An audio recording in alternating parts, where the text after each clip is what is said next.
It feels good to be able to be the first one, and the main thing for me is being able to get it started. I would say for 20, 25 years, he was the only black firefighter on this department until he got an opportunity to hire us. When you talk about passion and why you do it, I'm more reflecting on the passion of these two individuals to get me to my childhood dream. I went through what I went through so I can listen to these guys talk. I would hope that people find an educational piece out of the experiences from what we've been through and the stories we had to tell. The Muskegon Heights Fire Department has a rich history of service, but did you know that it also has a legacy of Black excellence in the firefighting field? Today we hear one conversation centered around 4 trailblazing stories that have changed the Muskegon Heights Firehouse forever.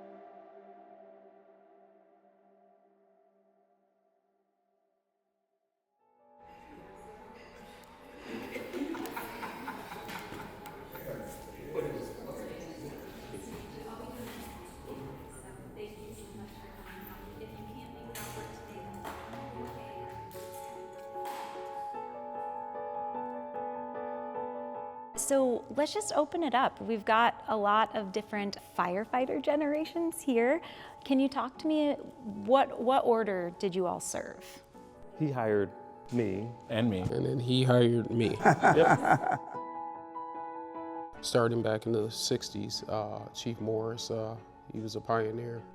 Being the first black firefighter and the first black fire chief in this city, I mean, he broke barriers. Not only in the city, Chief Morris was the first black firefighter in all of Muskegon County.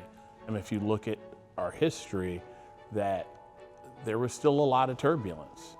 There was still a lot of things that today we would balk at. He was breaking ground and dealing with things that I've never had to deal with and don't even fully understand. Was that something you saw yourself doing? You hadn't seen anybody, you know, with your background do it before? No, it was brought to me. There was nobody else there, and why not try it? Well, my challenge was basically being able to come and stay on the department, to stay here, because you work 24 hours. And so you stay in, you had your bed and all that stuff here and so on. You ate here and everything. And you come back, you did the same thing over again. So you had to carry yourself in a certain way that they would respect you. Chief Morris is being modest. He had to eat at a separate table.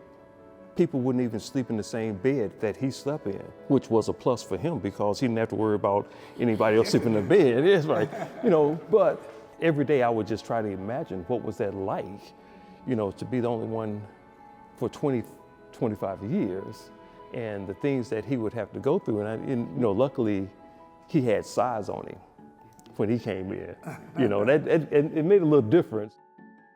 You know, I was always in pretty good shape. I ain't in shape like I was back then. And one of them decided to grab me, and I picked him up on my head and then set him back down. I said, that's right, for real. And never had no more problem out of that. So that was one of the things that you dealt with.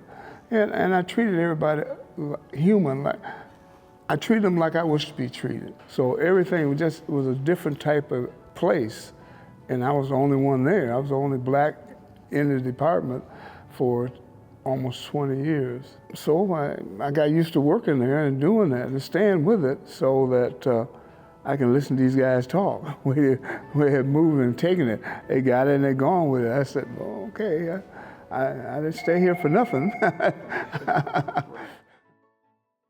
Does he serve as an inspiration for any of you, like in your journey here through the department? Absolutely. Every day I reflect on, what he started, and without him, it would be no us. And when you walk in my office, it's two photos. It's one of the younger Chief Morris and one of Chief Morris as he got ready to retire. So, and Chief Lay and Chief Dean as well, they were all instrumental in me being where I am. If you had hired just anybody else off the street, I don't think they would have made it. He didn't do it just for him. He did it with the mindset of, I have to do this for people that's coming behind me. So when he finally got the opportunity to hire other minorities and other blacks, he did. And we are sitting here because of his mindset. Until Chief Morris actually started recruiting me, I had no idea what this fire service was about. I was born and raised here. I remember the old fire station, and we used to come down here and slide down the pole and do stuff, and the fire departments would come to the schools. But it was never anybody that I saw on that day that looked like me, that encouraged me to come and be a part of this. Different perspective on it. I was a person who knew as a kid I wanted to be a firefighter. I reflect on my first couple days here where me and Chief Morris may have been at odds on a couple occasions when he told me like it was. He was honest. He told me like it was. And I may have not appreciated it until like 3 years later, 4 years later, 20 years later. There are so many things that I absolutely see what Chief Morris was talking about when he course corrected me very sternly but professionally in my first days here. I have a special attachment to this community. I got my start in law enforcement. I don't think that was my true calling. When the fire trucks come, everybody, you're there to help. Whereas when the police car or the sheriff's deputy patrol car pulls up, it's usually a negative experience for not only the adults, but the kids as well. So seeing that and just seeing both sides of it, it led me here. His example has even transcended breaking other barriers. I've taken it a personal mission of mine to hire and maintain females. I think the inclusion in all races and demographics, I think it's important because this community is a melting pot. And also the young kids coming up, they can see someone in their likeness. That is the one thing that I wanted to make sure is that the kids in the community saw people that looked like them that they could relate to. The community was an important factor to me when I got a chance to get on the department. What was done by Chief Lay and Chief Morris in, 1994 and 5 was kind of unheard of. Chief Morris and Chief Lay, they put together an in-house training program. They had to jump through all kinds of hoops to get us our initial firefighter training so that we were ready to be hired. And that to this day is a struggle in the urban areas to make happen, which is where a lot of your minority population is. Once Chief Morris encouraged me to get my instructor certification, I'm out there instructing firefighters or young firefighters across the state of Michigan. Because once you get it, you can go other places. And then all of a sudden, we didn't have any instructions for our own. When you're out in the rural areas, you get an opportunity. You can be on a volunteer department and just be there and get your certification. Not anywhere in the state of Michigan in a metropolitan area is there an opportunity for someone to get their fire service certification. And so we took that on. You know, he encouraged me, and that was the one thing that I will always remember about Chief Morris, about Ivory, is he would always encourage. So yes. Contacting the state of Michigan and trying to get that initial class together, and then once it came to fruition, once we had people that was actually passing the test, not with just barely passing, out of the woodwork started coming different things. Well, you didn't have this. Yes, we did. Well, you didn't have this. Yes, we did. Well, you didn't have a state certified. Yes, I am.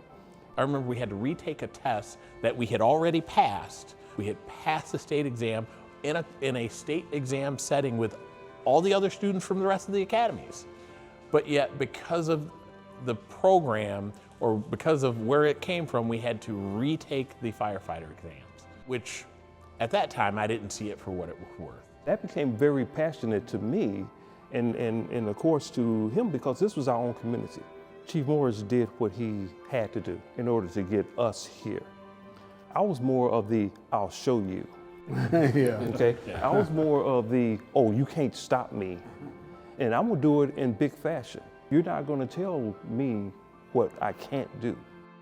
When you talk about passion and why you do it, I'm more reflecting on the passion of these two individuals to get me to my childhood dream. The program they started, as a kid growing up in this community, I'm from the city of Muskegon Heights, we didn't know how the firefighters became firefighters. So to give back and to understand what they started, we still carry that torch on today. Every year we are allotted a number of seats in the Muskegon County Fire Academy. And so each year, out of our training budget, we try to put one or two individuals through that school. If you look in the not too distant past, something that was very unheard of in the entire United States was on the table.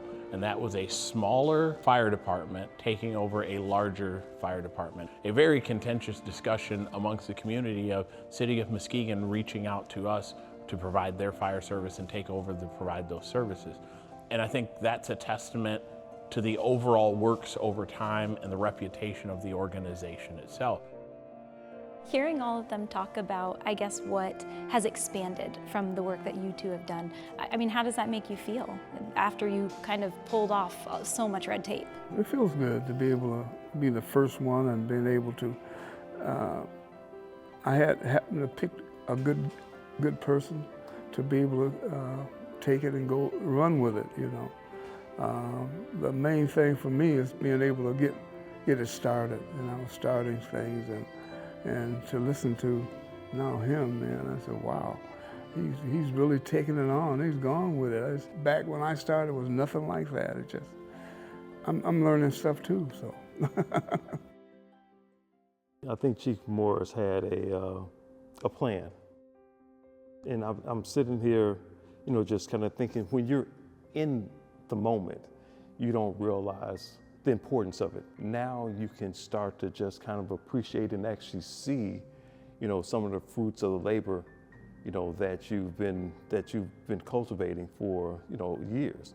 When I became the first black fire chief in another city, I was like, oh yeah, this is exactly what Ivory was talking about. So I knew either what not to do or what to do. As much as we cultivate black leadership in the fire department, it's just as important for those who are black to develop friendships and relationships with people who are not black. It's a two-way street, because when those experiences are shared, all of a sudden people bridge the gap. And some of what Chief Morris started is part of that path of creating connectivity, and I think that gets missed nowadays a lot. In some ways it may be viewed as pro-black, but it is not to the exclusion of any other race. I'm very proud of the fact that he's still here, that we can give him these accolades, but he started something in each of us. We have something that's different and special about us, and he saw that. He saw, as the brainiac, okay? He saw the brains of the organization, okay? We wasn't the greatest, but we knew what we needed to complete the team. And so, you know, you got the coach here, and he was putting a team together. And so he had me, and I was the loud, boisterous, you know, I'm the one that's out there. But then when Chris came on, he was the one that was putting everything together. And the same goes with this going this way. a talented individual who I've known majority of my life, but as he came forward with a passion for the community, I saw the talent. And I'm a technical person, I'm a nerd, I'm not always that great with interpersonal dynamics. Chief Roberson has an ability to lead and inspire on a much higher level than mine.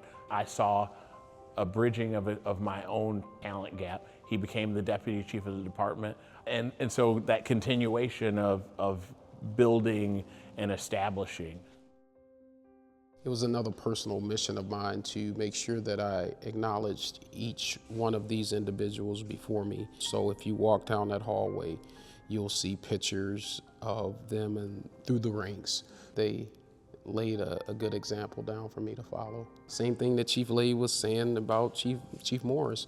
You don't see those things at the time, but when you're in them, okay, now I see what he's talking about, and now these are the landmines that he was trying to warn me about. And I appreciate what these guys have done, and hopefully I can instill some of these values and the vision in the next chief.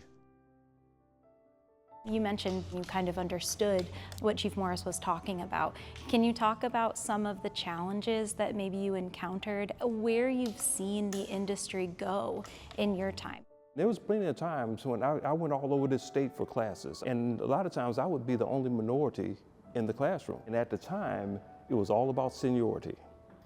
And so I knew that I had to out-test them in order to be equal. And so when it came time to test, I out-tested them, because I had a chief that was saying, you know, yeah, you can do it. And I'll never forget, first time we tested, everybody got in the uproar. I did outscore them. And the assistant chief came back, and the individuals said, no, that test is invalid. We're gonna test again. And the assistant chief told him, he said, y'all gonna give him an opportunity to retest? Are you gonna make you look bad? Yeah, are you kidding me? So, you know, I just have to chuckle sometimes, you know, at the fact that I went through this, and I know he has people from the South, I have people from the South. I do.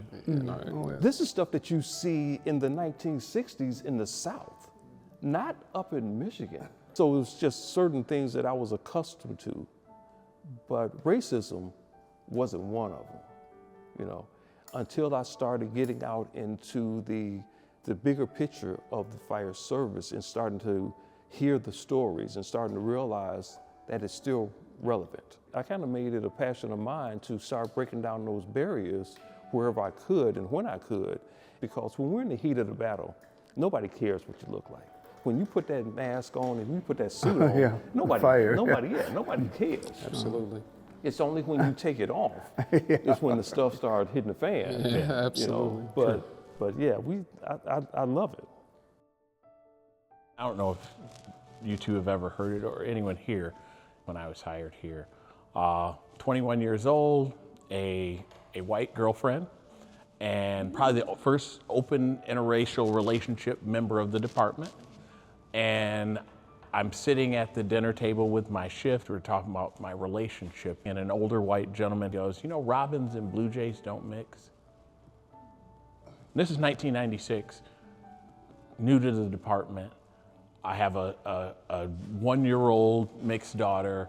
Never will I forget that moment where these people who I was working with, who were supposed to be my partners, supposed to be teaching me, training me, mentoring, that comment was made to me, because I knew what the comment made. And there were several other moments, both in the department and outside. I remember specifically, I was at a fire officer class, I had probably 5 years on the department. A bunch of us are in line for the pop machine in the garage. One says to the other, how much are the pops?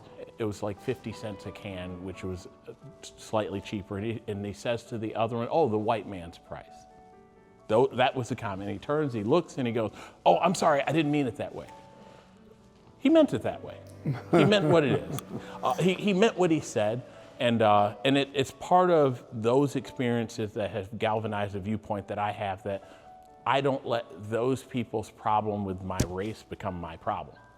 to do something like that and say something like that today would not be acceptable in a class, would not be acceptable in this department, would not be acceptable in most organizations. But it's a reality. And I'm not sure if I've ever shared that with you too. No, we never did. Yeah. I'm a member of a black fraternity. The reason my fraternity was formed because it was on a white campus and you couldn't walk on campus by yourself. So the reason they formed the fraternity was so if Chief Morris had a class, Chief Dean, Chief Lay, and myself would make sure he got the class. And that was the brotherhood. And until you experience those things, your mindset is just different. I think we need to have open dialogues because, yeah, we've came a long way since the 1960s, but we still got a long way to go. We have more in common than we have different. And until the unaffected are affected, change will not come. When we respond to an emergency, if you're in need, you don't care if the firefighter's black, white, you just won't help. These moments of need and emergencies tend to bring us together. I know for me, it's never been a thing of race. I think we all can agree that this position as a chief, this transcends us. This will outlive us. It's, a little bit of everyone here that's sitting here before me has molded this thing, but you always want to leave and say, hey, we made that a little better than it was. The day I come here and I don't think we can do something better, it's time for me to step aside. We all respect each other, for what we had to go through at the time. I respected him much more when I found out what he had to go through and stay here to get to where we at. And, I could say the same thing about them. Much respect for all of us. That's the word that come to mind for me right now. Well, we're winding down with questions. I promise I won't make you sit there forever. But I was curious, when I made the call, what made you say yes? Why would you want to come and talk today and tell your story? The most important element for me is to capture this and to see what it was like in this moment. For Chief Morris's great-great-great-great-grandkids that never met or seen him and the same thing for Chief Lay and Chief Dean and myself, 100 years from now, they'll look back and be like, hey, that was my grandfather, My son was born not here in Muskegon, but I want to have a place where he can come back, look on the wall, and see a place where his father was respected and where his father was loved. Whenever you talk to a firefighter, you'll hear the brotherhood, you hear the sisterhood, you hear that connection. When they call, I was on my way. They didn't have to tell me what it's about. They just had to say, I need you to be there. I'm gonna be there. I am so proud that I can be here. I am so proud of the fact that I'm able to be here to honor not only Ivory and what he started, but to honor what these two carried on. This department is one of the big gems of Muskegon Heights. I'm so proud of being able to say that this is my start. My why, Chief Morris and Chief Lay. But Chief Morris, because on the front end of my career, I didn't fully realize what he had done for me. In hindsight, looking back, the more I look, the more I see. And this is a great opportunity. And he probably only in the last few years has heard me say thank you. He's probably not fully aware of the gratitude that I have for him. When Chief Roberson said, hey, we're doing this, are you interested? I was like, absolutely, because I see far more clearly than ever what Chief Morris did for me, what he did for the community, what he did for all the firefighters who are currently working here are a great deal of Chief Morris's work. I was looking to hear what these guys are saying now,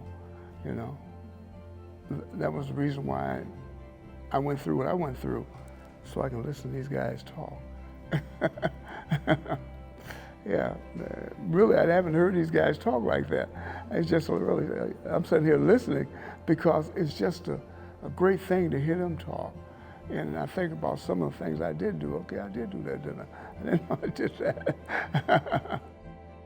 This was the best decision that I made in my life, and it's all due to, somebody just seeing a vision of what he was looking for in this area, but it ended up not being just this area.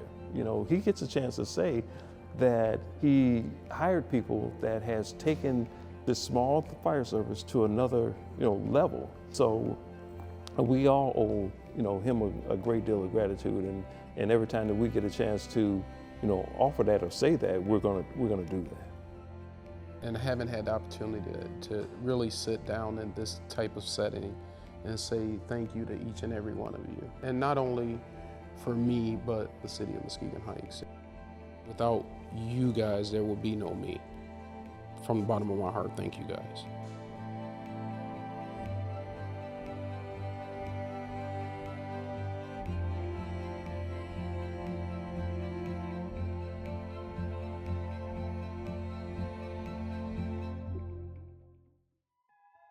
Support for Mutually Inclusive is provided by the W.K. Kellogg Foundation, the Fry Foundation, and by viewers like you.